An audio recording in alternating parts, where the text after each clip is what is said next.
Kenneth Reagan, O Poder de Pensar Corretamente. Capítulo 1. Pensar certo ou errado.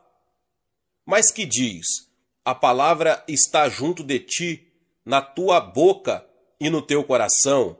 Esta é a palavra da fé que pregamos, a saber, se com a tua boca confessares ao Senhor Jesus e em teu coração creres que Deus o ressuscitou dos mortos, serás salvo, visto que com o coração se crê para a justiça e com a boca se faz confissão para a salvação. Romanos 10, 8 ao 10. O que nós cremos é o resultado do nosso pensamento. Se pensarmos erroneamente, vamos crer de maneira errada. Se a nossa crença for errada, a confissão também o será, ou seja, o que dissermos estará errado. Tudo depende do nosso modo de pensar. Mas a palavra de Deus foi dada para endireitar os nossos pensamentos. Jesus disse em Marcos 11, 23, porque em verdade vos digo que qualquer que disser a este monte, ergue-te e lança-te no mar, e não duvidar em seu coração, mas crer que se fará aquilo que diz, tudo o que disser lhe será feito. Geralmente, conversamos bastante sobre o crer, mas não conversamos tanto sobre o falar. É claro que não seremos capazes de falar certo, se não pensarmos certo. Nosso pensamento tem de estar em sintonia com a palavra de Deus, porque não poderemos crer além do que nos revela a sua palavra. Pessoas que se envolveram no passado em religiões metafísicas ou de ciências da mente costumam confundir esse ensinamento sobre pensar certo e errado com aquelas religiões, porque continuam achando que o homem é simplesmente um ser mental e físico. Mas o homem é mais do que isso, ele também é um ser espiritual.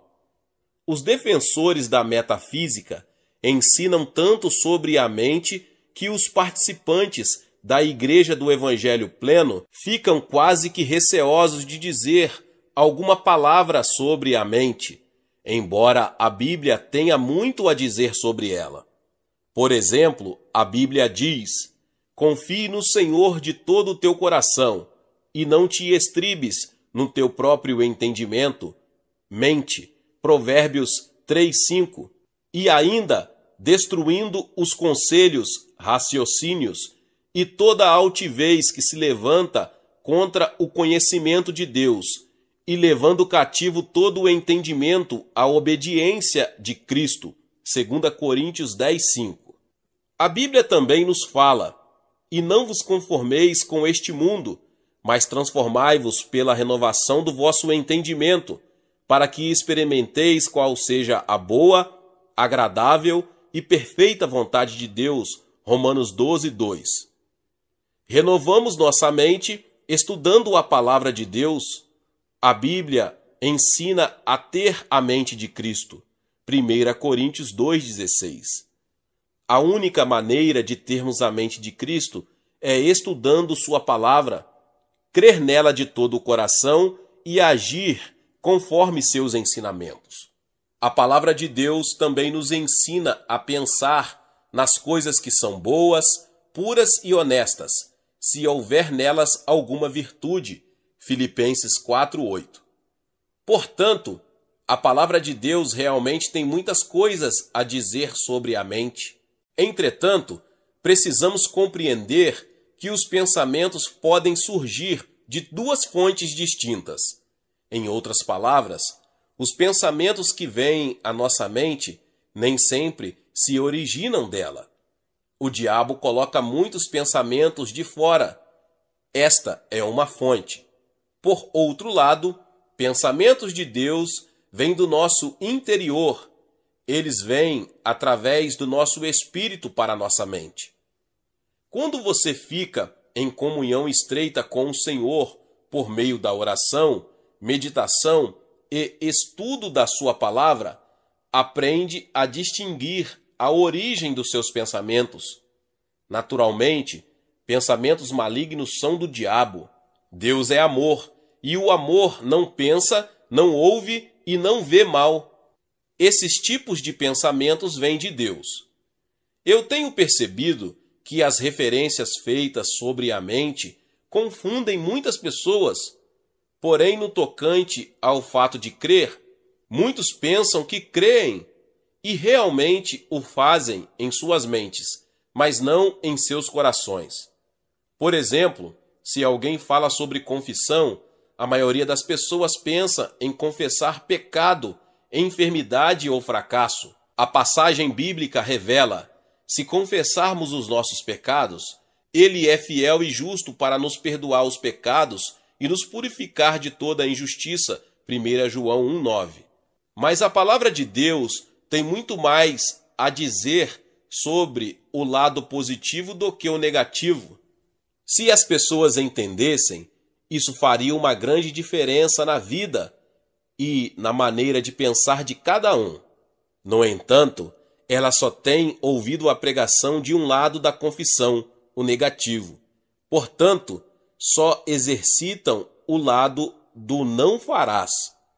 Paulo disse em Romanos 10:9, se com a tua boca confessares ao Senhor Jesus. Isso não se refere à confissão de pecado, nem é uma confissão de fraqueza. Ao invés disso, é uma confissão do senhorio de Jesus Cristo. E continua dizendo, e em teu coração creres que Deus o ressuscitou dos mortos, serás salvo. Visto que com o coração se crê para a justiça, e com a boca se faz confissão para a salvação. Esta não é uma confissão negativa, é uma confissão positiva. De fato, o cristianismo é chamado de grande confissão. Hebreus 13:1 revela que devemos considerar o apóstolo e sumo sacerdote da nossa confissão. Nesse momento, seria para nós de grande ajuda definir o significado da palavra confissão. Em primeiro lugar, é afirmar alguma coisa na qual cremos. Em segundo lugar, é testificar algo que conhecemos. Em terceiro lugar, é testemunhar uma verdade que abraçamos. É necessário que façamos como em Hebreus 4:14, retenhamos firmemente a nossa confissão.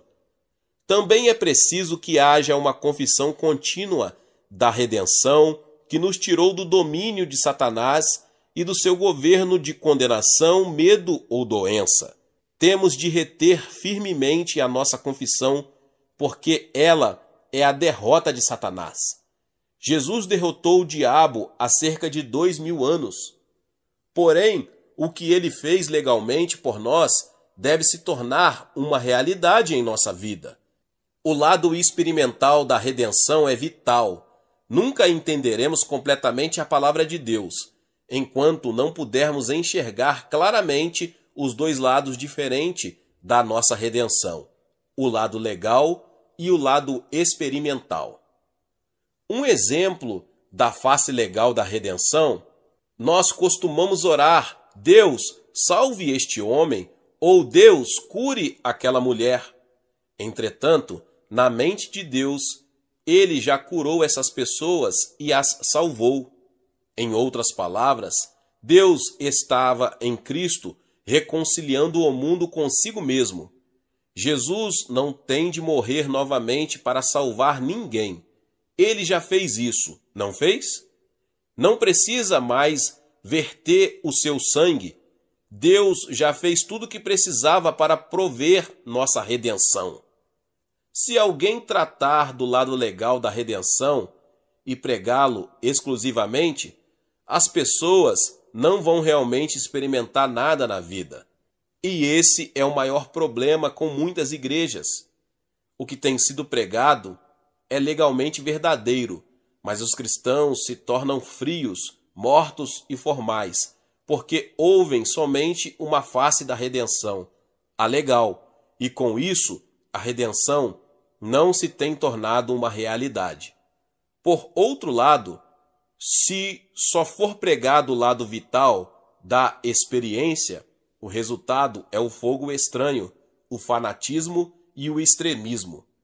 E ainda, se um pastor prega somente o lado da experiência da redenção, algumas pessoas buscam experiências fora da palavra de Deus. Um equilíbrio deve ser alcançado entre os dois lados de tal forma que se possa desfrutar na vida tudo o que Deus legalmente proveu na redenção. Aquilo que o Senhor legalmente comprou, realizou e proveu para nós se torna nosso. Experimentalmente, quando cremos na palavra de Deus em nosso coração e confessamos com a boca que isso é verdadeiro. Por exemplo, podemos ver os aspectos legal e vital da redenção nos escritos de Paulo aos cristãos de Roma. A palavra da fé que pregamos, Romanos 10:8. Tal expressão não é vista no Antigo Testamento, porque as pessoas daquele tempo não tiveram a experiência da redenção disponível como nós temos. Elas sequer entendiam claramente o que profetizavam a respeito do Messias que estava por vir. Nos 4 evangelhos, também não vemos a redenção sendo citada, porque a redenção que Jesus trouxera não estava realmente disponível enquanto ele estava na terra. Ele perdoou os pecados, mas nós temos mais do que perdão de pecados na redenção. Somos feitos novas criaturas. A redenção não se tornou disponível para nós até que Jesus fosse crucificado, tivesse ressuscitado dos mortos e assentado à direita do Pai. Em outras palavras, a nova aliança não estava em vigor até o sumo sacerdote da nova aliança, Novo Testamento, começar a operar. Jesus é o sumo sacerdote do Novo Testamento. É difícil para algumas pessoas perceberem isso, porque acham que a redenção estava valendo, enquanto Jesus estava aqui na terra. Mas a redenção não estava vigorando. Alguns homens na terra realmente tiveram seus pecados perdoados, mas sob a nova aliança, conseguimos mais do que simplesmente perdão de pecados.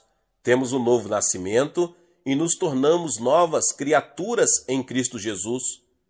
Se uma pessoa pecar após ter nascido de novo, não precisa nascer novamente, vez após vez.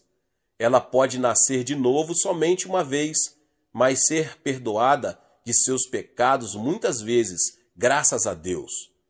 A promessa aos cristãos que pecam é: se confessar os seus pecados, ele é fiel e justo para perdoar os pecados. 1 João 1,9.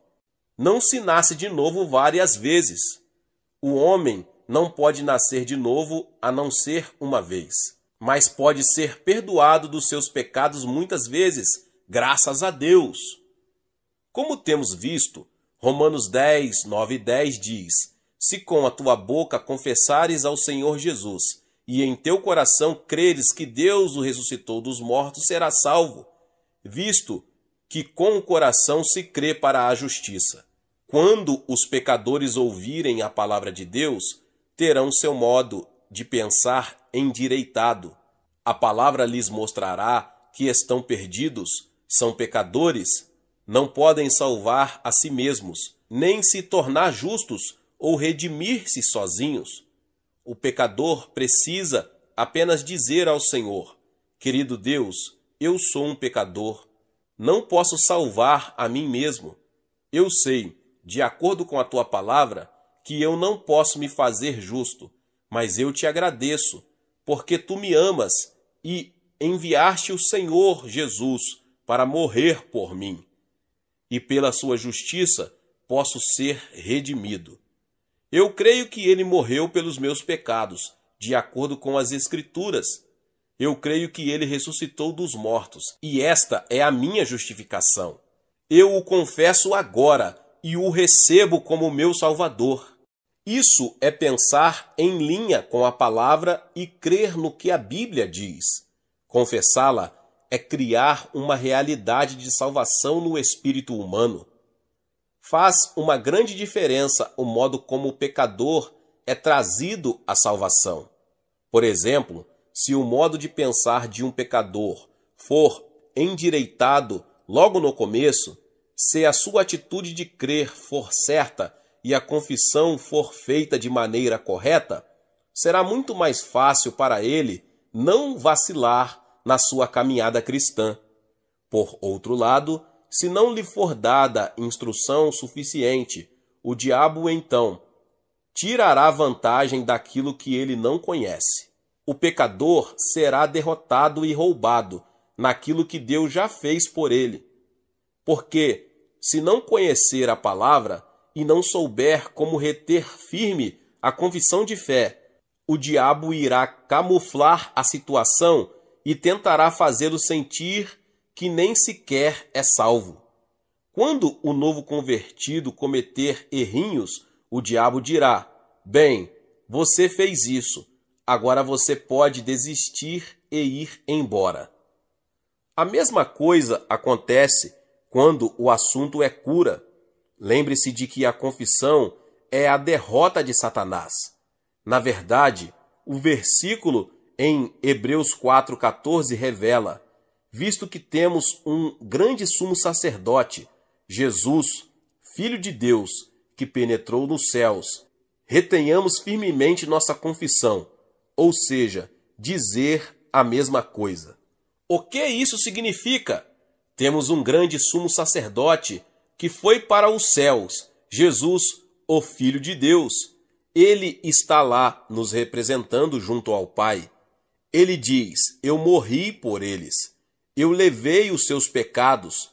Eu os redimi. Eu me tornei pecado por causa do pecado deles, para que pudessem se tornar justiça de Deus em mim. Eu tomei as suas enfermidades e levei sobre mim as suas doenças. Eu os livrei da autoridade das trevas. Eu os gerei, fazendo deles novas criaturas. Isso é o que ele está dizendo na sua palavra. A tradução grega desse versículo significa: retenhamos firmemente a declaração da mesma coisa. Essa é a nossa confissão. A sua confissão ou aprisionará você ou o libertará. A confissão é o resultado da nossa crença, e ela é o resultado do nosso pensar certo ou errado. Em primeiro lugar, é necessário que saibamos que a palavra fez por nós em Cristo. Creiamos e confessamos isso. É a confissão que cria a realidade. Então, ela se torna real em nossa vida. Em segundo lugar, é imprescindível que saibamos o que Deus fez por nós, por meio da palavra e do Espírito Santo. Em terceiro lugar, é preciso que saibamos o que o Senhor Jesus está fazendo por nós agora no seu ministério do atual, à direita de Deus Pai no céu. Em quarto lugar, primordial é que saibamos o que a palavra de Deus fará por nós através de nossos lábios, ou o que Deus pode fazer por meio de nós. Filipenses 2,13 diz: porque Deus é o que opera em vós, tanto o querer como o efetuar, segundo a sua boa vontade. Deus opera em nós. Ele opera por meio de nós, mas não nos deixa à parte. O Senhor deu à igreja a autoridade e a comissão para ir por todo o mundo e pregar o evangelho a toda criatura. O plano do Senhor é operar por meio de nós. O Espírito Santo é nosso ajudador. Entretanto, o Espírito Santo não faz a obra por nós. Esse é um outro ponto em que nossa maneira de pensar tem sido errada. Deixe o Espírito Santo fazê-la tem sido o clamor de muitos. O Espírito Santo não foi enviado para fazê-la. A palavra grega é traduzida como consolador. A versão revisada americana de João 14,18 diz: não o deixarei desamparado. Eu virei até você. Eu enviarei um outro ajudador, A palavra grega paracleto, que é traduzida por consolador, significa aquele chamado para ajudar. Não, Deus não enviou o Espírito Santo para que ele fizesse a obra. Ele o enviou para nos ajudar a concretizá-la. Na maior parte do tempo, o Espírito Santo é deixado para concluir tudo. Se o Espírito Santo fizer tudo, não haveria necessidade de enviar missionários. Nós oramos muitas vezes: Deus, convence este amigo dos seus pecados, traze convicção real para ele. Mas a convicção nunca virá sobre ele, a menos que alguém lhe dê a palavra de Deus. Sem ouvi-la, não será convencido. Paulo disse em Romanos 10, 13 e 14, porque todo aquele que invocar o nome do Senhor será salvo. Como, pois, invocarão aquele em quem não creram? E como crerão naquele de quem não ouviram? E como ouvirão, se não há quem pregue? A Bíblia diz que Deus ordenou que os homens fossem salvos através da pregação da palavra. Nós certamente cremos em sinais e maravilhas, mas sinais e maravilhas não salvam ninguém, simplesmente atraem a atenção das pessoas. Uma vez que eles acontecem, as pessoas podem saber como serem salvas. Se a nossa maneira de pensar não estiver certa, de acordo com essas diretrizes, a nossa crença estará errada. Então, a nossa conversa será errada e seremos confundidos e derrotados.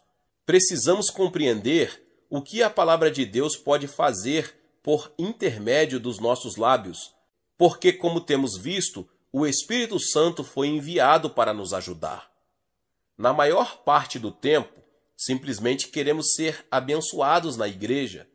Por isso oramos: Senhor, traze as pessoas, ou Senhor, vai lá fora e salva as pessoas. Na verdade, essa é nossa responsabilidade. Temos o Espírito Santo para nos ajudar a fazer com que as pessoas venham à igreja, a conseguir com que sejam salvas e a realizar a obra de Deus. A menos que estejamos com vontade de fazer a obra, estaremos desperdiçando nosso tempo com longos períodos de oração para que o Espírito Santo faça a obra por nós. Em Dallas, uma mulher me pediu para orar por ela. Ela havia jejuado e orado por 3 dias e 3 noites, buscando a vontade de Deus para a sua vida. Eu lhe perguntei o que ela descobriu. Disse que Deus queria que ela visitasse as pessoas, distribuísse folhetos e fizesse o trabalho pessoal. Eu lhe disse que poderia ter poupado os seus 3 dias de jejum se ela tivesse me perguntado antes, porque isso é o que a palavra de Deus ensina e é o que Deus espera de todos os seus filhos. Certa vez, sugeri a um grupo de pessoas numa igreja que cada um preparasse uma lição da Bíblia sozinho. Então, se elas fossem, alguma vez, chamadas para falar em alguma assembleia, teriam mais material do que seriam capazes de usar e poderiam realmente ajudar a abençoar o grupo. Propus que os crentes lessem o Novo Testamento e, particularmente, as epístolas, porque elas estão cheias de expressões tais como em Cristo, nele e em quem. A expressão é usada ou inferida aproximadamente 134 vezes no Novo Testamento. Em todas as ocorrências está falando sobre o indivíduo, sobre o que ele tem ou o que ele pode ter em Cristo. Não é só o que você sabe pessoalmente sobre o Senhor Jesus que conta, mas é o que a palavra de Deus diz que você é em Cristo. Muitas vezes os cristãos vêm até mim e dizem: irmão Reagan, eu li tal e tal na Bíblia. Eu sei o que ela diz é verdade com relação aos cristãos. Sei que somos salvos e plenos do Espírito Santo, mas as promessas não nos parecem reais. Eu então lhes pergunto: vocês alguma vez agiram como se fossem reais? Já contaram para alguém que é assim? Já confessaram que é assim?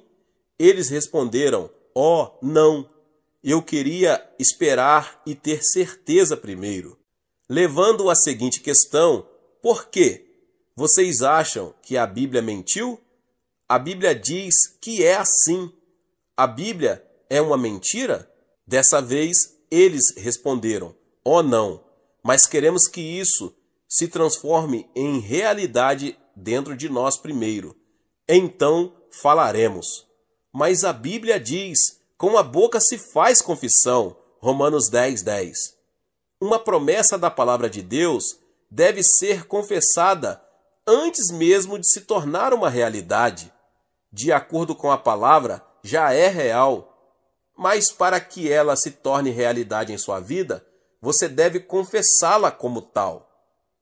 Eu me lembro de uma mulher que tinha frequência à escola bíblica durante 3 anos. Ela não era uma ministra, nem reivindicava ser. Havia ido à escola bíblica para obter treinamento. O seu pastor me contou que ela era o membro mais notável daquela grande igreja. Era uma professora da escola dominical e fazia parte de todas as atividades da igreja. Ela me disse uma vez, depois que eu preguei numa reunião de uma comunidade ali perto: irmão Reagan, eu fiz o que o Senhor disse e ainda não li as 134 escrituras que o Senhor mencionou. Entretanto, li 25 delas meditando atentamente.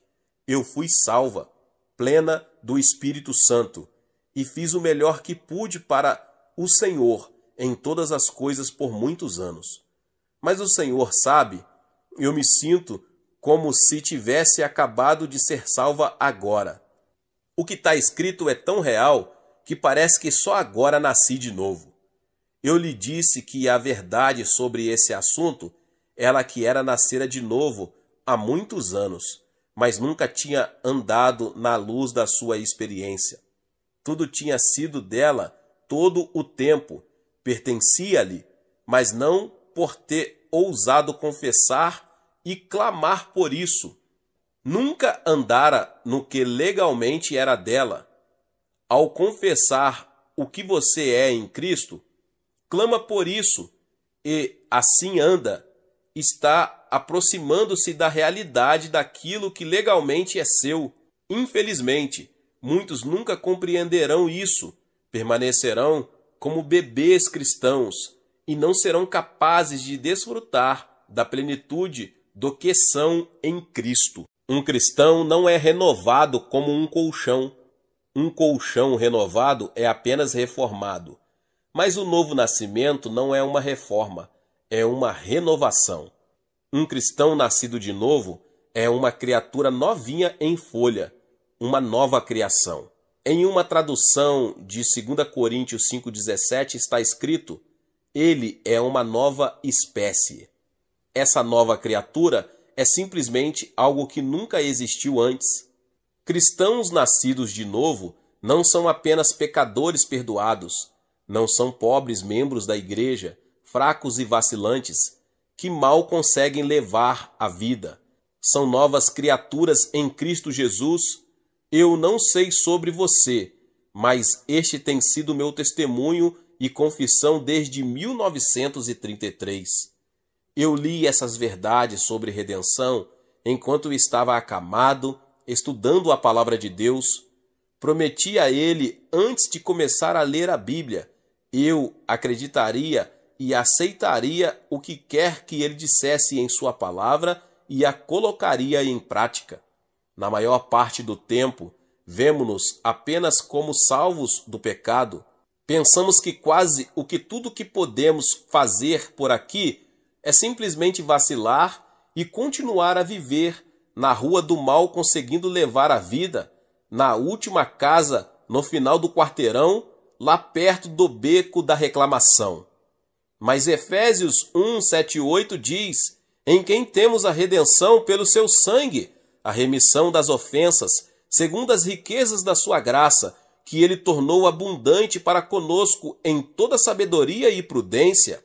Note que se fala em quem temos a nossa redenção. É nele que somos redimidos, temos a redenção nele. Do que é que somos redimidos? Alguém dirá, do pecado. Isso é em parte. Entretanto, a realidade é que somos redimidos da morte espiritual, o que nos fez, em primeiro lugar, pecadores. Também podemos dizer que somos redimidos da maldição da lei, porque Gálatas 3,13 declara: Cristo nos resgatou da maldição da lei, fazendo-se maldição por nós, porque está escrito: maldito todo aquele que for pendurado no madeiro. Quando olhamos para a lei de Moisés, vemos que a punição por quebrar as leis de Deus era tripla: pobreza, doença e morte espiritual. Jesus veio nos redimir porque fomos vendidos ao pecado e à morte espiritual, e Satanás estava nos dominando. Mas agora temos a redenção em Cristo. O domínio do diabo sobre nós foi quebrado. Isso significa que ele perdeu o domínio sobre nossa vida no minuto em que nascemos de novo, no minuto em que tornamos novas criaturas em Cristo Jesus. Quer dizer que recebemos um novo Senhor, um novo dono para reinar sobre nós, Jesus Cristo. Antes, Satanás foi o nosso Senhor e dono. Ele nos dominava. Porém, agora que somos novas criaturas em Cristo Jesus, ele é o nosso Senhor. Romanos 6,14 aponta: porque o pecado não terá domínio sobre vós, pois não estáis debaixo da lei, mas debaixo da graça. Se algo tem senhorio sobre você, ele exerce domínio. O pecado e Satanás são sinônimos. Em outras palavras, eles são semelhantes ou quase semelhantes em sentido ou significado. Poder-se-ia interpretar o versículo 14 de Romanos 6 como: Satanás não terá domínio sobre vós, pois não estáis debaixo da lei, mas debaixo da graça. Cristo nos redimiu, ele é o nosso cabeça, ele é o cabeça da igreja. Se Cristo é o cabeça da igreja e nós somos membros do corpo dele, a igreja, então ele é o nosso cabeça. O diabo tem alguma autoridade para governar o corpo de Cristo? Não! Nós somos de Cristo e devemos ser dominados somente por ele. Satanás não nos pode governar, porque se ele nos governasse, estaria comandando o corpo de Cristo, que é a igreja. Mas sabemos que Jesus é o cabeça da igreja. Portanto, por não sermos mais dominados por Satanás, doenças e enfermidades não podem mais exercer senhorio sobre nós também. Antigos hábitos não podem nos governar mais. Por quê? Porque somos novas criaturas em Cristo Jesus. Precisamos crer nessa verdade. Então começaremos a falar sobre ela. A verdade tornar-se-á realidade em nosso espírito e seremos vencedores, vivendo uma vida vitoriosa em Cristo. Como está escrito em Apocalipse 12:11, eles venceram sobre ele pelo sangue do Cordeiro e pela palavra do seu testemunho. Pode-se sempre situar uma pessoa espiritualmente pelo que ela diz. A maioria dos cristãos citam as Escrituras sobre nossa redenção e ora para que elas se tornem reais para cada um, não entendendo que são nascidos de novo em Cristo. A palavra já é uma verdade na vida deles. Tudo o que tem a fazer é reivindicar essas promessas, alcançando-as e tomando posse, apropriando-se delas por si mesmos. Muitos perguntam: se é obtido tão facilmente, por que eu não tenho isso? Se você tivesse 10 mil dólares no banco no seu nome, mas não soubesse, não trariam vantagem alguma, mesmo que fossem seus. E você seria um mentiroso se dissesse que não eram seus. O mesmo é verdade quanto às coisas espirituais. Se você não sabe que as coisas espirituais são suas, não lhe trarão benefício algum. Você tem que torná-las suas, não do ponto de vista legal, mas do ponto de vista experimental. Uma das passagens bíblicas favoritas que me ajudou a atravessar os anos está em Isaías 41:10. Não temas, porque eu sou contigo, não te assombres, porque eu sou o teu Deus. Eu te esforço e te ajudo e te sustento com a destra da minha justiça, isso foi escrito a Israel, mas é ainda verdade hoje para nós. Mesmo antes de fazer parte do Evangelho pleno, eu não chorava e pedia para Deus me ajudar. Eu abria a minha Bíblia em trechos como esse, Isaías 41:10, caía de joelhos diante dele e orava: querido Deus, eu estou tão feliz porque tu estás comigo, és o meu Deus, sempre me fortaleces e me sustentas com a destra da tua justiça, e eu não tenho que temer, porque me disseste para não me assombrar. Mesmo na hora mais negra, você pode sair por aí sorrindo. Muitas vezes dizemos: não tenha medo, dias melhores virão. Há expressões humanas de encorajamento, mas Deus diz: não temas, porque eu sou contigo. Gênesis 26:24. Essa é uma boa razão para não ter medo. Deus nos oferece saúde e libertação divinas. Pode alguém com quem ele está ainda sentir medo? Não. Se souber quem é Deus, não temerá. Quando alguns cristãos sentem que estão sob uma nuvem de escuridão, clamam: ó Deus, ajude-nos. Deus realmente nos ajuda, porque Ele é um Deus misericordioso e desce até o nosso nível. Mas é muito melhor subir ao nível dele para alcançarmos as nossas bênçãos. Podemos alimentar nossa nuvem escura com pensamentos errados, confissões erradas e crença errada. Ou podemos tirar a nuvem escura com pensamentos certos, confissão certa e crença certa, baseada na palavra de Deus. Deveria-nos nos tornar pessoas com mentes orientadas por Deus. E a única maneira de sermos assim é pensar os pensamentos de Deus segundo Ele. Em outras palavras, pense no que o Senhor diz na sua palavra e confesse que é verdade. Crer certo ou errado. Crer com o seu coração, seja para a salvação, batismo do Espírito Santo, cura ou uma resposta de oração, é uma única maneira de você poder receber qualquer coisa de Deus, que não seja através de uma manifestação dos dons do Espírito Santo. Mas você deve entender que esses dons operam somente quando há vontade do Espírito, e não de acordo com nossa vontade ou desejo. 1 Coríntios 12:11. Portanto, crer com o coração é o único modo pelo qual podemos exercitar o receber de Deus. Em Apocalipse 3:11, Jesus apareceu a João e lhe deu a mensagem para as igrejas na Ásia Menor: guarda o que tens. Diríamos, na linguagem de hoje, agarre o que é seu, mas a passagem diz, guarda. A razão pela qual Jesus disse isso foi porque ele sabia que havia um poder levantando contra nós, que se empenharia em nos derrotar e nos roubar. A fé é como o amor, só é revelada na ação e na palavra. Assim, não existe fé sem confissão, mas a fé crescerá com a sua confissão. A confissão faz várias coisas para o cristão. Ela dá direção e fixa os limites da vida de alguém. Não se pode receber algo de Deus sem fé e confissão corretas. Quando começamos a compreender isso, chegamos a algum lugar com Deus. Os 10 espias enviados a Canaã fixaram o limite das suas vidas pelas suas confissões. Disseram: nós não podemos fazer isso. Eles creram que não podiam, por isso não puderam.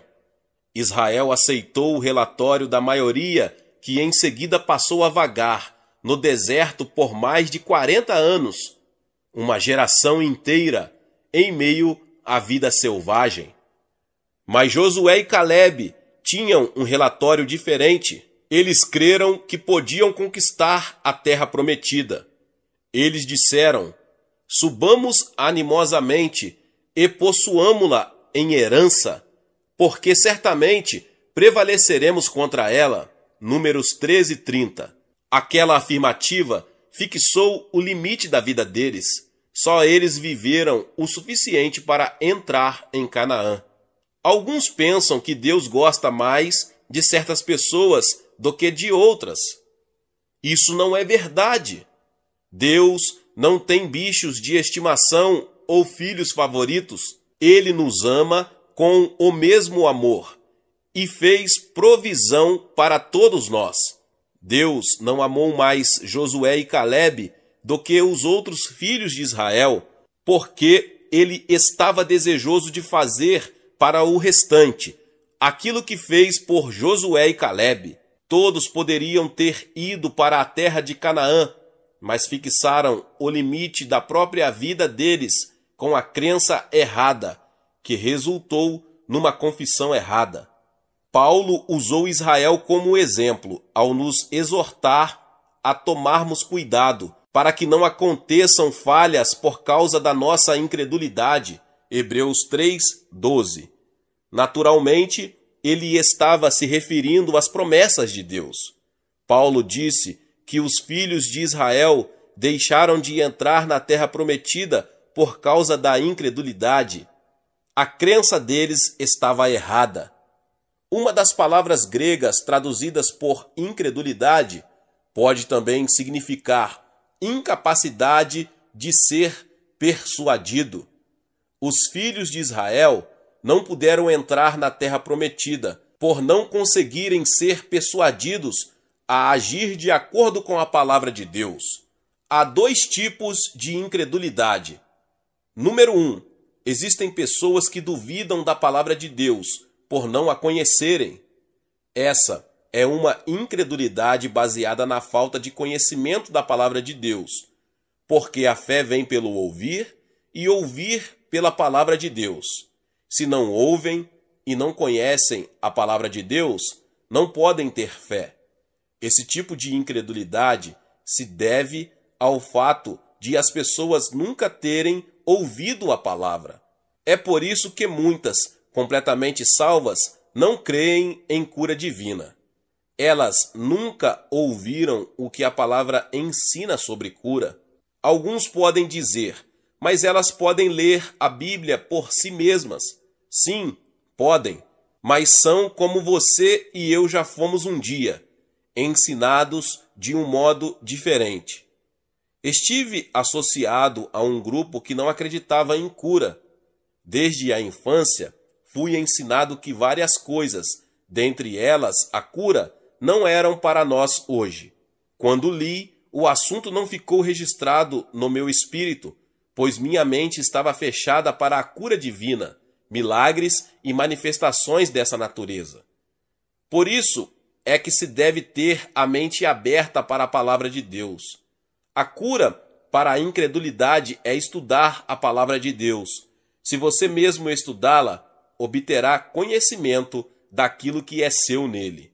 Em segundo lugar, um outro tipo é falhar em ser persuadido. Os filhos de Israel sabiam que tinham de conquistar a terra prometida, porque Deus lhes dissera que ele lhes tinha dado ela, mas eles não conseguiram ser persuadidos a agir de acordo com a sua palavra. Há muitos crentes que são informados sobre a palavra de Deus, mas não conseguem ser persuadidos a agir de acordo com ela. Isso é incredulidade. A cura para esse tipo particular de incredulidade é a obediência. Você já percebeu que a maioria dos crentes são sinceros, determinados e honestos, contudo são fracos? Pode parecer uma contradição, mas não é.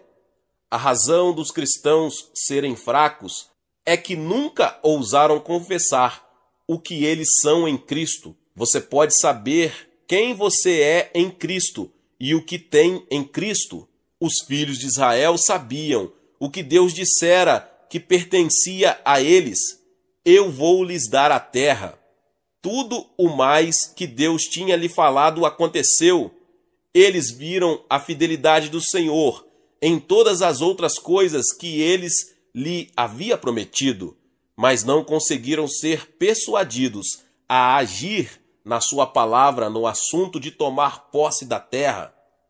Similarmente, a maioria dos cristãos hoje não está andando na luz que realmente possuem no tocante à palavra de Deus. A maior parte deles está orando: Senhor, dê-me isso ou faça aquilo por mim. Mas Deus não vai fazer nada por eles, a menos que comecem a agir de acordo com o que sabem. Quando agirem sobre a palavra, obterão a resposta. Quando eu estava extremamente adoentado e acamado durante minha adolescência, minha família pensou que eu ia perder a cabeça, porque eu lia muito a Bíblia. Até fizeram um dos meus médicos, Dr. Robertson, dizer-me que eu não deveria ler tanto, pois ficaria louco. Como ajudaria se as pessoas pudessem perder as suas mentes naturais e ganhar mentes espirituais? Mas eu sabia que estava conseguindo a minha saúde e minha força por meio do estudo da palavra de Deus. Por isso, simplesmente continuei a ler e a estudar. Percebi que a Bíblia contém tanto o Antigo como o Novo Testamento. E vi que o Novo Testamento dava instruções à igreja. Por esse motivo, passei a maior parte do meu tempo lendo o Novo Testamento, especialmente as epístolas. Extraio a maioria da minha pregação das epístolas, pois elas me dizem quem eu sou e o que tenho em Cristo. Essa é a confissão que gosto de manter, pois é vitoriosa e derrota o diabo sempre. Muitos pastores, evangelistas e membros leigos passam o tempo em algum outro lugar. E isso transparece no decorrer do tempo, porque eles nunca têm um sinal de vitória na vida. Conheci um ministro que nunca pregou sobre nada, a não ser profecia. Ele estava sempre pregando sobre o lado negro dela. Por fim, o seu povo ficou cansado de ouvi-lo sobre isso o tempo todo e passou a frequentar outro lugar. Esse pastor sofreu muito fisicamente antes de morrer. A profecia pode ser pregada de forma a se tornar uma bênção, mas pode ser pregada de maneira a se constituir uma maldição. É o mesmo quando se prega sobre os demônios. Uma pessoa pode demonstrar a autoridade que os cristãos têm sobre eles, e tanto ele quanto o povo será abençoado. Por outro lado, o povo pode ficar terrivelmente assustado, ouvindo pregações errôneas sobre demônios. Louvado seja Deus, pois os cristãos não têm de tremer diante deles, nem temê-los. Se vivermos nas epístolas, viveremos em vitória. Paulo listou um número de coisas que iríamos enfrentar na nossa caminhada cristã, mas resumiu-as dizendo: em todas essas coisas somos mais que vencedores por aquele que nos amou. Romanos 8:37. Note que Paulo disse que temos vitória de sobra, porque somos mais que vencedores. Quando falo sobre a mente, isso assusta algumas congregações. Imediatamente pensam na ciência cristã. Não obstante, na realidade, a Bíblia fala muito sobre a mente. Isaías 26:3 diz: tu conservarás em paz aquele cuja mente está firme em ti. A palavra de Deus nos exorta a termos a mente de Cristo. Quanto ao mais, irmãos, tudo o que é verdadeiro, tudo o que é honesto, tudo o que é justo, tudo o que é puro, tudo o que é amável, tudo o que é de boa fama, se há alguma virtude e se há algum louvor, nisso pensai. Filipenses 4:8. Eu creio que é por isso que muitas estão doentes, mesmo que todo mundo no país já tenha orado por elas. Ficam em todas as filas de oração para a cura e nunca a recebem. A razão pela qual elas não estão sendo curadas é porque estão pensando incorretamente. No passado, notei que muitas pareciam ter sido ajudadas quando orei por elas.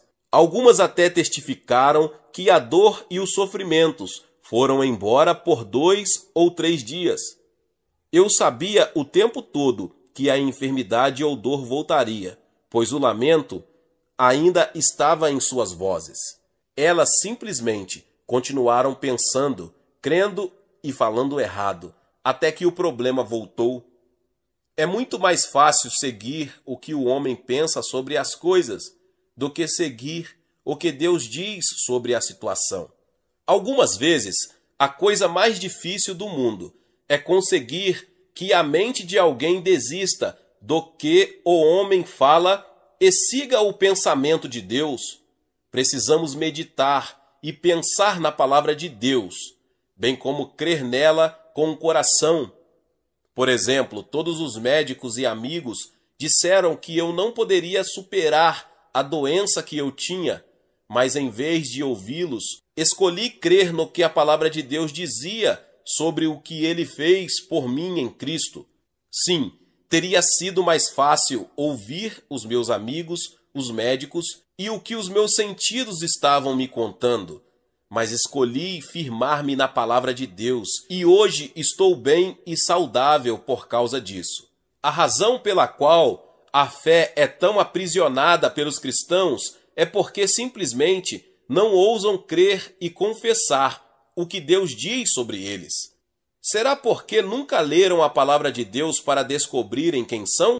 Será porque ficaram parados na história passada da Bíblia, a antiga aliança, e nunca compreenderam que nós temos uma nova aliança e somos novas criaturas em Cristo, que Ele nos ama e deseja que nós tenhamos o melhor de tudo? Ou será porque estão com suas mentes tão ocupadas com coisinhas mundanas, coisas que não vão dar em nada quando ditas e feitas? Para se construir uma vida sólida na fé, você precisa acreditar e confessar diariamente o que Deus é para você, o que Jesus está fazendo por você agora à direita do Pai, e o que o Espírito Santo está realizando em você. Tudo isso edificará uma sólida vida de fé. Então, crescerá até o ponto em que você não terá medo das circunstâncias e não temerá nenhum tipo de doença ou qualquer situação. Você enfrentará a vida sem medo, será um conquistador. Depois de algum tempo, descobrirá que a seguinte passagem é verdade. Mas em todas estas coisas, somos mais do que vencedores. Romanos 8:37. Você nunca será um vencedor, a menos que confesse que o é. Uma confissão errada, naturalmente, é uma confissão de derrota e fracasso, e da supremacia de Satanás. Alguns estão sempre confessando sobre o seu combate com o diabo. Ao agirem assim, magnificam-no. Todas as vezes que uma pessoa fala de quanto o diabo o está aprisionando, como o faz ficar doente, como impede o seu sucesso, trata-se de uma confissão de derrota e fracasso. Por outro lado, quando alguém fala das coisas boas de Deus e do que ele tem feito na sua vida, trata-se de uma confissão que glorifica o Senhor. Vamos então começar uma vida vitoriosa fazendo a confissão certa. Uma vez, tendo dito que Deus ouviu a minha oração, nunca volto atrás. Não me importo com o que eu vejo, o que sinto ou o que os meus sentidos me dizem. Eu fico com a confissão, retenho-a com a tenacidade de um bulldog e não a solto. Penetre na palavra de Deus e fique com ela. Faça o que Jesus disse, retenha firmemente a sua confissão e lute o bom combate da fé. Não deixe o diabo manobrá-lo para tirá-lo da sua posição firme. Tenho permanecido com a mesma atitude por dias, semanas e até meses. Não recuei nem um centímetro. Fiquei na minha posição, porque sei que Deus tem ouvido a minha oração e porque eu tenho a resposta da coisa pela qual eu orei. Só uns poucos compreendem que o tipo de confissão que nos aprisiona é o errado e o tipo certo nos liberta. Não é só a nossa maneira de pensar, mas são as palavras que falamos que constroem o poder ou a fraqueza dentro de nós. As palavras nos traem, nos mantêm cativos ou nos libertam. As palavras se tornam poderosas na vida de outros. É o que confessamos com nossos lábios que realmente domina nosso ser interior. Se falamos sobre doença, é porque cremos na doença. Se conversarmos de fraqueza e fracasso, é porque nós cremos em fraqueza e fracasso. Inconscientemente, confessamos aquilo que cremos. Pois do que há em abundância no coração, disso fala a boca. Mateus 12:34. Confessar certo ou errado. Visto que temos um grande sumo sacerdote, Jesus, Filho de Deus, que penetrou nos céus, retenhamos firmemente a nossa confissão. Hebreus 4:14. É fácil dizer, eu creio nisso. Sim, está no meu coração. E fazer uma confissão positiva. Entretanto, com a primeira má notícia que ouvimos, dizemos algo contrário negativo. Devemos sempre utilizar a palavra da fé. É surpreendente a fé que os cristãos têm nas coisas erradas. Se eles pegassem a mesma fé e crescem nas coisas certas, tornar-se-iam bem-sucedidos. Realmente, não precisariam de mais fé do que a que já têm para serem bem-sucedidos. Quando as pessoas admitem as suas falhas, constroem um senso de insuficiência nelas mesmas, e essas deficiências ganham ascendência na vida delas. Mas Jesus é o nosso Senhor, e se nós retivermos firmemente essa confissão, Ele então ganhará ascendência em nossa vida e nos guiará ao sucesso. Nunca devemos nos levantar acima das nossas confissões. As confissões feitas pelos cristãos, de todo o coração e por meio da fé, derrotarão completamente o diabo em todos os combates. Porém, se eles não crerem no coração, nas confissões que seus lábios estão fazendo, elas não funcionarão. E se confessarem as habilidades de Satanás em inibir seu sucesso, Satanás exercerá domínio sobre eles. Mas Colossenses 2,15 diz: e despojando os principados e potestades, os expôs publicamente, e deles triunfou em si mesmo. Se Cristo derrotou o diabo por nós, então por que o diabo faz tantas coisas contra nós? Porque ele domina as pessoas. Porque as pessoas deixam. Muitos pensam que Deus é responsável por todas as coisas que acontecem com eles, quando na verdade Ele não é responsável por nenhuma delas. As pessoas acham que cabe a Deus fazer alguma coisa sobre os seus problemas. Porém, compete ao indivíduo fazer algo. Por quê? Porque depois da ascensão de Cristo, a obra que ele fez em levar adiante o grande plano da redenção foi entregue à igreja e cabe aos cristãos possuir a terra. No princípio, criou Deus os céus e a terra, e depois que ele fez tudo, entregou a Adão. Disse a Adão que estava lhe dando domínio sobre toda a obra de suas mãos. Adão podia fazer o que quisesse com a criação. Infelizmente, Adão cometeu alta traição e vendeu seu domínio ao diabo. Ao longo dos anos, a humanidade tem sido mistificada por esse ato. As pessoas se perguntam: Deus sabia o que ia acontecer. Por que Deus deixou o diabo pegar o controle do mundo? Muitas delas dizem tais coisas porque não conhecem a Bíblia. As Escrituras dizem claramente que Deus criou os céus e a terra, Gênesis 1:1, e deu o domínio de todas as obras de suas mãos à humanidade, Gênesis 1:28, Salmo 8:6. Depois de nos dar o domínio sobre todas as coisas, não era mais o responsável. O homem passou a ser, então, o responsável. Você já percebeu que cada um dos autores do Novo Testamento nos disse para fazer algo com o diabo? Por isso, os cristãos deveriam viver nas epístolas, as cartas escritas para a igreja. Pedro disse: o diabo, vosso adversário, anda em derredor, bramando como leão, buscando a quem possa tragar. 1 Pedro 5:8. Eu tenho ouvido crentes dizerem coisas como: o diabo está atrás de mim. Ore por mim, para ele não me alcançar. Orações como essas não fazem bem algum. Você também poderia dizer: brilha, brilha, estrelinha.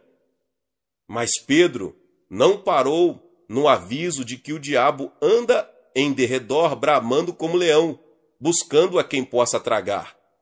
No versículo seguinte, o versículo 9, continuou dizendo para fazermos algo sobre isso, ao qual resistir firmes na fé. Somos nós que devemos fazer algo com o diabo.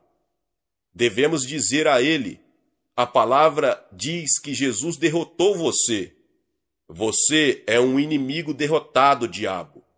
O Novo Testamento, a nova aliança que Deus estabeleceu com o homem pelo sangue de Cristo, diz que você não tem autoridade sobre mim, pois Jesus se tornou a garantia de um melhor testamento, uma aliança. Hebreus 7:22. Essa nova aliança revela que você não tem autoridade sobre mim, Satanás, mas sim que eu tenho autoridade sobre você. Satanás, deixe-me em paz, porque você está derrotado. Isso é fazer a confissão certa, que derrotará o diabo. Quando fazemos uma confissão errada, permitimos que Satanás tenha domínio sobre nós. Tiago disse: resisti ao diabo, e ele fugirá de vós. Tiago 4:7. Ele estava escrevendo aos cristãos. Note que ele não disse que devíamos orar a Deus para que ele resistisse ao diabo e fizesse com que fugisse de nós. Ele não disse para telefonar para o pastor e fazê-lo orar para que o diabo fosse embora. Não. A menos que você resista ao diabo, ele não fugirá de você. Eu posso resistir a ele e então fugirá de mim, mas não posso resistir a ele por você. Posso orar por pessoas pela fé, mas se elas mantiverem a confissão errada, não trará bem algum. As confissões erradas anularão o efeito de minhas orações. 1 Pedro 5:8, Tiago 4:7. Na verdade, alguns conhecem tão pouco a palavra de Deus que creem que eu posso fazer por eles uma oração de fé, crendo eles ou não, e que ainda conseguirão uma resposta. Isso é tolice da parte dessas pessoas e contrário à palavra de Deus. Muitos dizem que creem no Novo Testamento, porém na verdade não creem. São ignorantes no que concerne à palavra de Deus. Perguntam: se o Senhor curar os doentes como fazia Jesus, então por que não cura todo mundo? Um homem que diz que Jesus curou a todos os doentes é um mentiroso, porque a palavra de Deus mostra claramente que Jesus não curou todos os doentes. A incredulidade das pessoas impediu que Jesus fizesse muitas obras maravilhosas. Por exemplo, em Marcos 6, 5 e 6, lemos sobre Nazaré, a cidade natal de Jesus. E não podia fazer ali obras maravilhosas, somente curou alguns poucos enfermos, impondo-lhes as mãos. E estava admirado na incredulidade deles, e percorreu as aldeias vizinhas ensinando. Jesus não podia fazer obras maravilhosas em Nazaré, não que ele não quisesse fazer. Ele não podia. Por que não podia? A Bíblia declara que foi por causa da incredulidade das pessoas. Lemos na Bíblia que todas as pessoas presentes em uma certa ocasião foram curadas.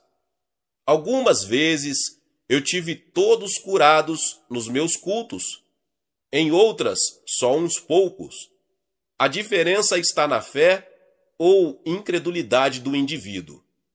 Vemos isso ao longo do ministério de Jesus. Mateus 13:58 diz: E não fez ali muitas maravilhas, por causa da incredulidade deles. Se a incredulidade impediu Cristo de operar enquanto ele estava aqui na terra, ministrando sem medida pelo poder do Espírito Santo, João 3:34, e se Jesus hoje está operando por meio de seu corpo, pela igreja e através do poder do Espírito Santo em nós, a incredulidade o impedirá de operar por meio de nós. Quando Cristo ressuscitou dos mortos, com toda a autoridade do céu e da terra, ele delegou a autoridade na terra à igreja, aos crentes. Compete a nós fazer algumas coisas com o que Deus nos deu. Não compete a Deus, cabe a nós crermos e agirmos com base no que cremos. Paulo escreveu à igreja em Éfeso: Não deis lugar ao diabo, Efésios 4:27. O que quer dizer isso? Quer dizer que nós não devemos dar ao diabo qualquer lugar em nós, porque ele não poderá nos dominar em nada, a menos que deixemos. Quando resistimos ao diabo e fazemos a confissão certa, podemos manter domínio sobre ele. Mas se a confissão não estiver em linha com a palavra, ela glorificará o diabo, enchendo o nosso coração com o espírito de medo e fraqueza. Nós nos levantaremos acima de toda a influência satânica ao declararmos: maior é o que está em vós do que o que está no mundo. 1 João 4:4. Maior é Cristo que está em nós do que qualquer força preparada contra nós. Nossa confissão é o campo de batalha onde lutamos, e é aqui onde determinamos se venceremos ou falharemos. Por outro lado, quando confessamos dúvidas e medos, negamos a graça e a habilidade de Deus. Cristãos nunca deveriam estar com dúvidas e medos, porque tais sentimentos são narcóticos do diabo. O Novo Testamento diz: Porque Deus não nos deu o espírito de temor, mas de fortaleza e de amor e de moderação. 2 Timóteo 1:7. Ele nos deu o espírito de fortaleza, amor e moderação. Louvado seja Deus! Somos da família de Deus e seus filhos, já que a fé, o amor e o poder nos pertencem. Não devemos confessar dúvidas e medos. Em vez disso, precisamos confessar o que a palavra de Deus diz. A fé crescerá mais forte à medida que mantivermos essa confissão. Se fosse para confessarmos fraquezas e doenças, estaríamos confessando abertamente que a palavra de Deus não é verdadeira e que ele falhou em fazê-la boa. Mas o que Deus diz sobre a enfermidade e doença? Em 1 Pedro 2:24 lemos: E pelas suas feridas de Jesus fostes sarados. Mateus 8,17 diz: para que se cumprisse o que fora dito pelo profeta Isaías, que diz: ele tomou sobre si as nossas enfermidades e levou as nossas doenças. Em curai enfermos e expulsai demônios, T. L. Osborne declara: sua confissão de dor e doença é como colocar a assinatura para receber um pacote que a Companhia Expressa lhe trouxe. O diabo tem o seu recibo, sua confissão, mostrando que você aceitou o pacote. Não aceite nada enviado pelo demônio. Quando você confessa fraqueza ou doença, em vez de confessar que ele tomou sobre si todas as enfermidades e doenças e as levou, você está confessando que ainda as tem.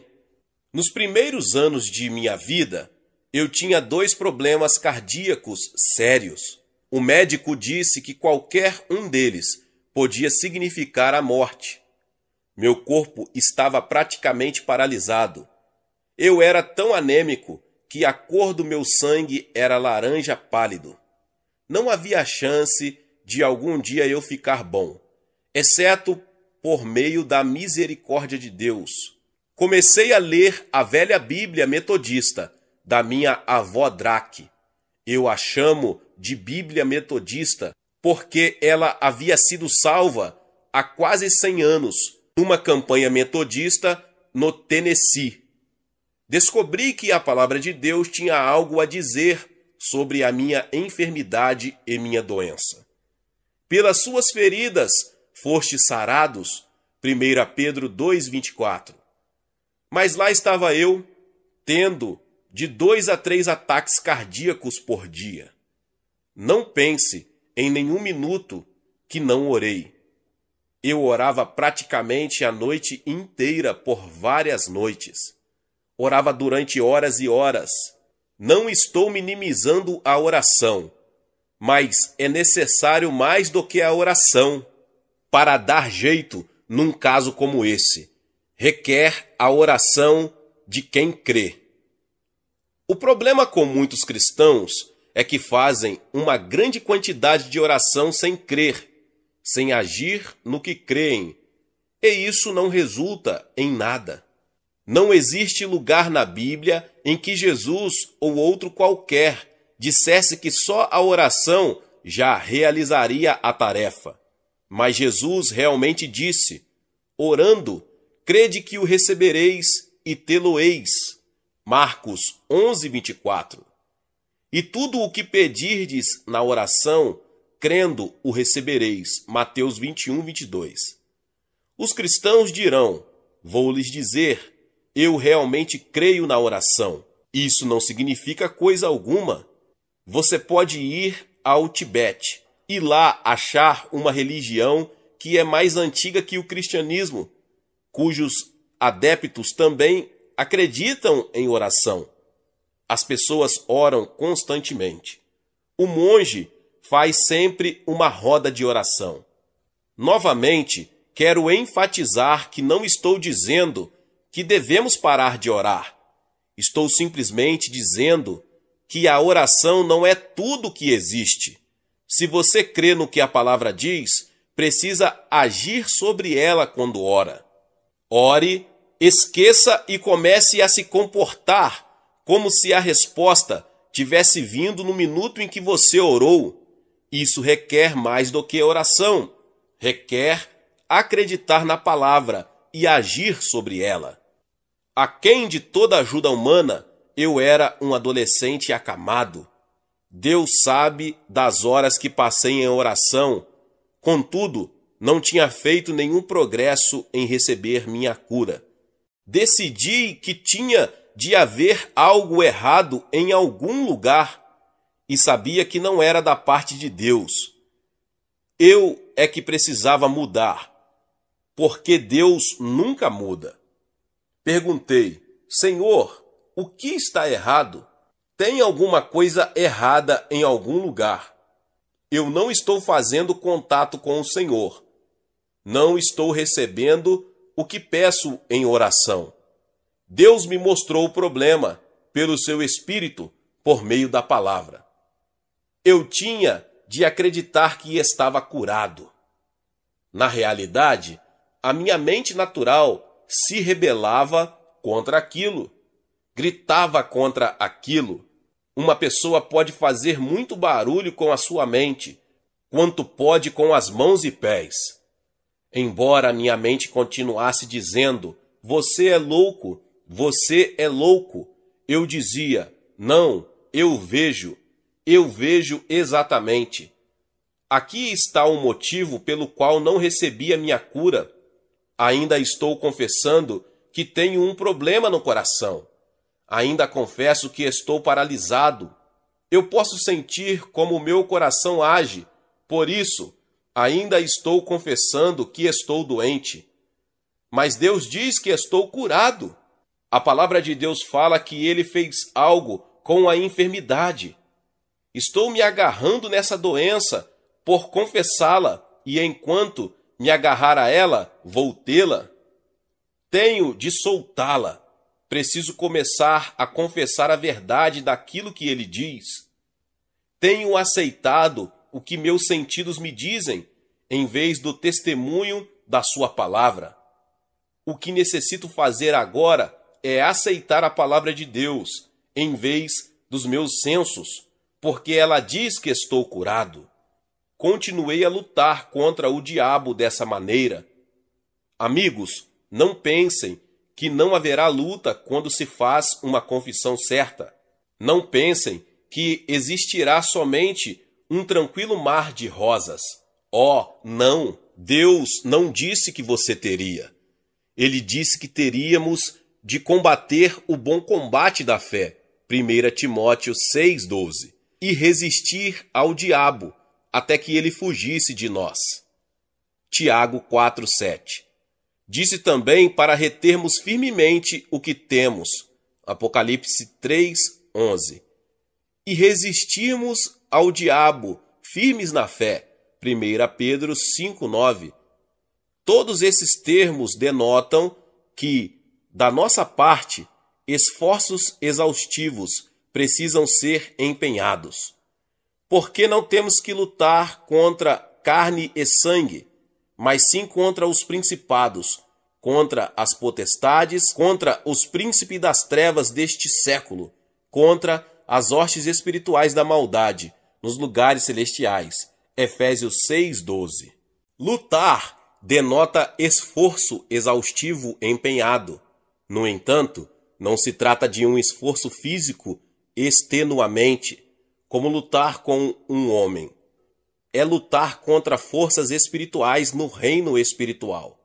É luta espiritual. Esses versículos que acabamos de ler se referem ao fato de que devemos lutar, batalhar, resistir ou empenhar esforço contra poderes malignos no mundo espiritual. Portanto, você deve manter firme a sua confissão. Retenha-a firmemente, não a retenha frouxamente ou pela metade, mas firmemente. Retenha com firmeza a sua confissão, como eu retive a minha. Eu disse, não, diabo, a Bíblia diz que estou curado, e é exatamente isso que você tem de fazer para conseguir o que você precisa de Deus. Eu parei de reter a confissão dos meus sentidos e retive o que a palavra de Deus disse. Isso foi o que me fez vencer e fará você vencer. Vamos nos acostumar a agir pela palavra. Ela o curará se colocá-la em prática. A palavra de Deus diz, Ele enviou a sua palavra e o sarou. Salmo 107, 20. Provérbios 4, do 20 ao 22 diz, Filho meu, atenta para as minhas palavras, as minhas razões inclina o teu ouvido, não as deixes apartar-se dos teus olhos, guarda-as no meio do teu coração, porque são vida para os que a acham e saúde para o seu corpo. Suponha que você tenha ido a um médico e este lhe tenha dado uma receita. Você a aviou e colocou o remédio no armário de sua casa. Ficou sentado, então olhando para ele, sem tomá-lo. Certamente a medicação não o ajudou e você não poderia esperar que o fizesse. Você teria de agir de acordo com a ordem do médico e tomar o remédio. E não é só isso. Para funcionar corretamente, teria de tomá-lo de acordo com a bula. Embeba-se com a palavra de Deus, até que esteja tão consciente da palavra, que pense nela continuamente. Enquanto outros estão conversando sobre algo mais, você deve conversar sobre o que a palavra diz. Por exemplo, a palavra diz que Deus suprirá todas as suas necessidades e que o curou. A sua confissão correta se tornará realidade. Dessa forma, você receberá tudo o que precisa de Deus. Haja na palavra de Deus hoje. Glória a Deus, Deus abençoe a vida dos irmãos. Talvez você chegou aqui pela primeira vez no canal Vinícius Siqueira e ainda não é inscrito no canal. Se inscreva no canal e ative o sininho das notificações para você não perder os vídeos que são postados aqui todos os dias. Deixe também o seu like e não esqueça de compartilhar esta palavra com mais pessoas. Glória a Deus. Nos vemos nos próximos vídeos. Glória a Deus. Amém.